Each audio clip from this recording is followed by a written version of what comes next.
How y'all doing? I'm Chris. You are watching my Outdoors and Bushcraft channel. So, there is a question that I'm often asked, whether it's, summer, spring, winter, or fall.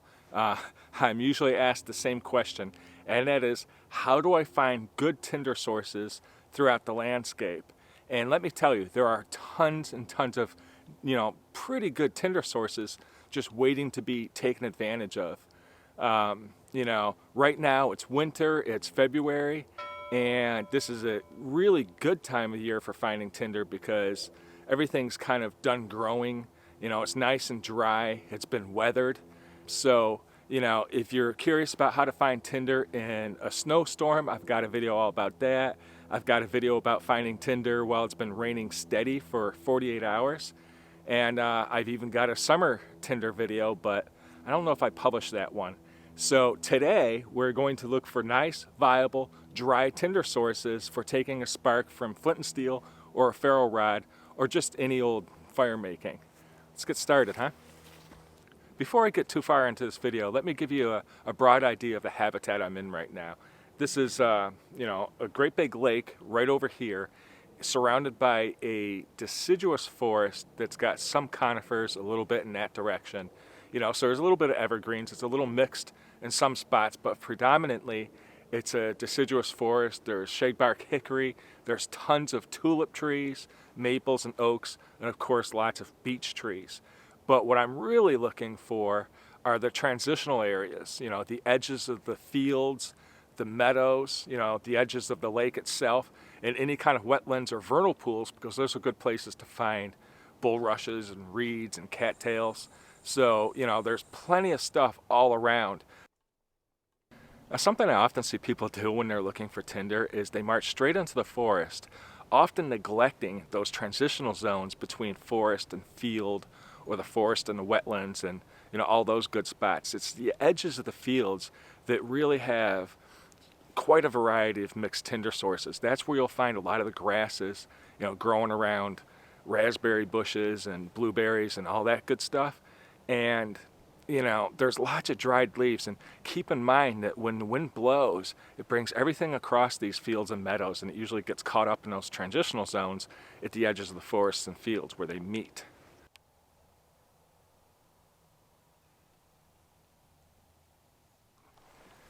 Okay, so right behind me are some really good tinder sources. There's some cattail over there, but I don't want to go to it because there's a lot of water, because these things grow in and near water. But there are also a bunch of reeds and bulrushes, which make an amazing tinder source. You just grab the downy heads and stuff, so I'm going to grab some of that right now.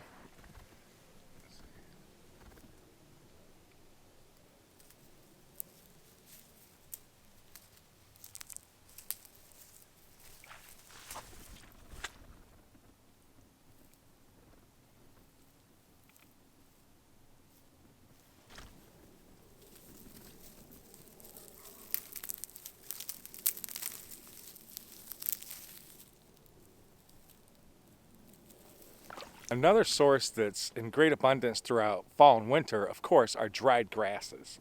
They're all over the place, and all you do simply to collect them is, spread your fingers apart and gently sift through, the stands of grass. That'll collect any of the loose, extra dry fibers and stuff. And keep in mind, if they are a little damp for being close to the ground, just, tuck them between a couple of layers of clothing and let your body heat dry them out. Just don't store them right next to your skin, because your own perspiration will, cause them to stay damp.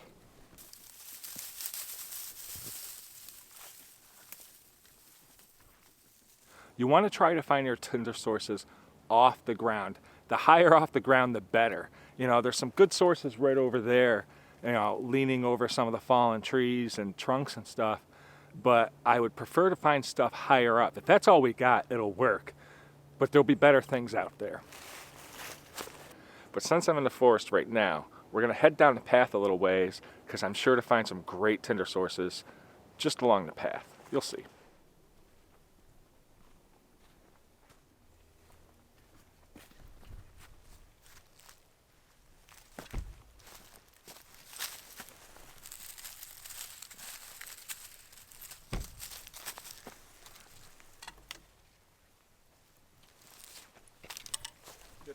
Hollowed out trunks and trees like this one over here are also really good places to find dry tinder, because simply you'll have squirrels and mice storing stuff up in there. The wind will blow things into there and they'll gather. This one's actually facing the sun, so while it's, you know, sheltered from rain and stuff, the morning sun helps to dry it out. But before you go sticking your hands into some hollow tree, you might want to grab a stick or something and investigate it a little bit first. You don't want to pull a handful of biting squirrel out of there, do you? Now, of course, you have to make sure you don't get bit by anything. You want to make sure your safety is #1 priority. But, well, this isn't a good tinder source. It's nice dried termite wood, which once you get your fire going, this stuff burns wonderfully. Plus the smoke keeps away mosquitoes and actually has a bit of a antifungal property if it's got termite wood in there. All along here is some good stuff. You see all those dried leaves. Underneath there's some grasses, but they're a little bit shaded, so they're gonna maintain that moisture.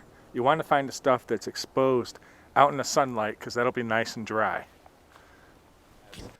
Be sure not to just check the path itself, but look at along the edges and stuff, because that's where you'll find tons of branches that have fallen from the trees and been kicked off to the side.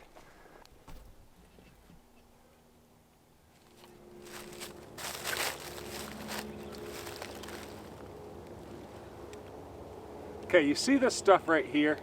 This stuff is really good. This is from a tulip tree. And the inner bark of tulip or tulip poplar is really, really good for creating that tinder. You just grab the bark, you know, and you break it back and forth. You bend it back and forth so that the outer bark comes off, and you're left with these nice fibrous-y, hair-like inner fibers, okay? One, it's good for making cordage if it's not as rotted as this one. When it's really degraded such as this is a good, you know, tinder source. So I'm just bending it back and forth. I'm breaking off the outer bark, you know, bending it same way you'd be, you know, collecting your wart and weft for making a basket, in case you've ever done that. So you see how I just pulled that off? This is all very damp, and that was along the ground. So I'm just going to avoid that altogether and try to collect these pieces here.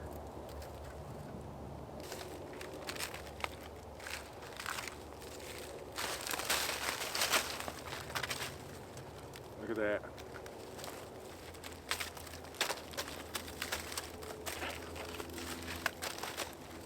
Okay, I'm going to bring this to a different spot because there's a lot of foot traffic right now. A great way to make your job easier is to simply scan the forest. You see these tall, straight trees behind me? Nice, straight trunks with barely any twist in them? Those are the tulip poplars, more appropriately called tulip trees. And if you scan the area around them on the ground, or, you know, caught in some of the trees beneath them, you'll find branches that they shed throughout those windy days. Well, those tulip trees are amazing sources for fibers for making cordage, and anything that's good for making cordage usually tends to be great for fire making. A mistake you definitely don't want to do while out collecting these materials or anything else is to go collecting poison ivy. It's a rather hairy or furry looking vine once it gets a little older. Almost like the arm of Chewbacca from Star Wars. You'll be in a world of hurt if you go collecting, and even worse if you go burning that stuff, because you'll be inhaling toxic smoke. Imagine poison ivy in your throat and lungs. No, thank you.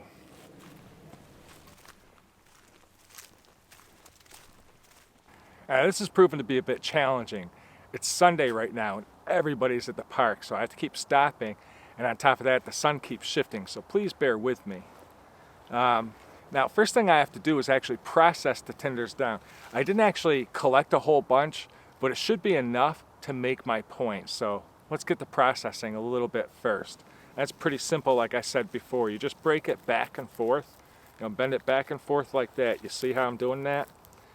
And you break the outer bark off. You just peel that away, and you're left with the inner fibers. That inner bark that is almost like hair. So you do a whole bunch of that. I also mentioned I'm not far from an airport.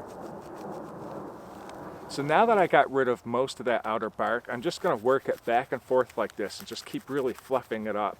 And the whole point of doing that is you pretty much expose surface area and you work out the fibers, you make them even finer and finer. Okay?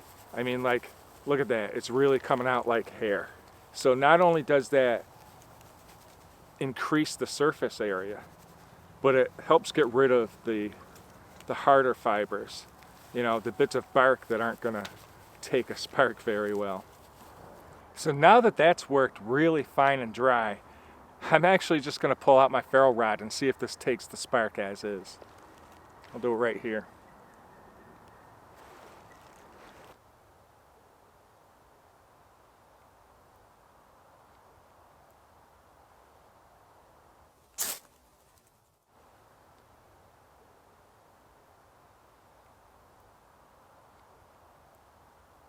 You saw how well that worked, right? But now what I want to use is my steel and flint, and I'm going to throw a spark into a piece of char cloth that I made.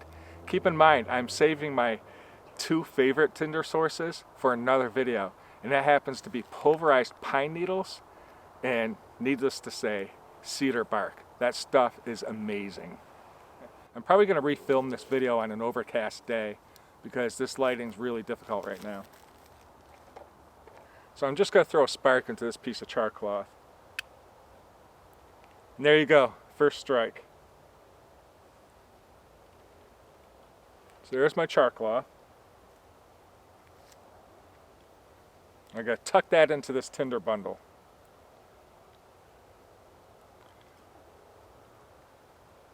Now this stuff's a little bit damp, so I might have to breathe a lot of air into it.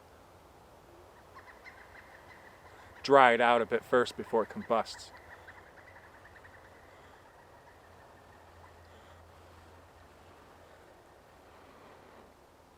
Okay, so it caught a little bit quicker than I expected. There you go.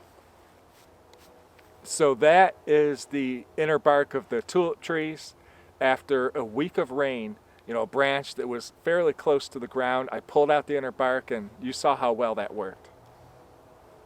Good stuff. So now I'm going to try the dried grasses I harvested. And in the interest of saving time, I'm just going to use my ferro rod because there's just so much traffic here today. Being grasses, I'm probably going to have to shower it with sparks before one of them takes hold. So I'm going to actually fluff this up a little bit, just like I did with that inner bark. See what happens, shall we?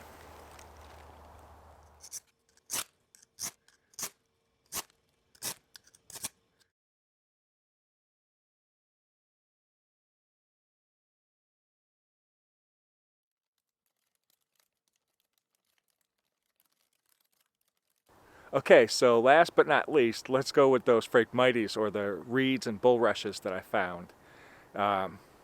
Those should actually take really quickly.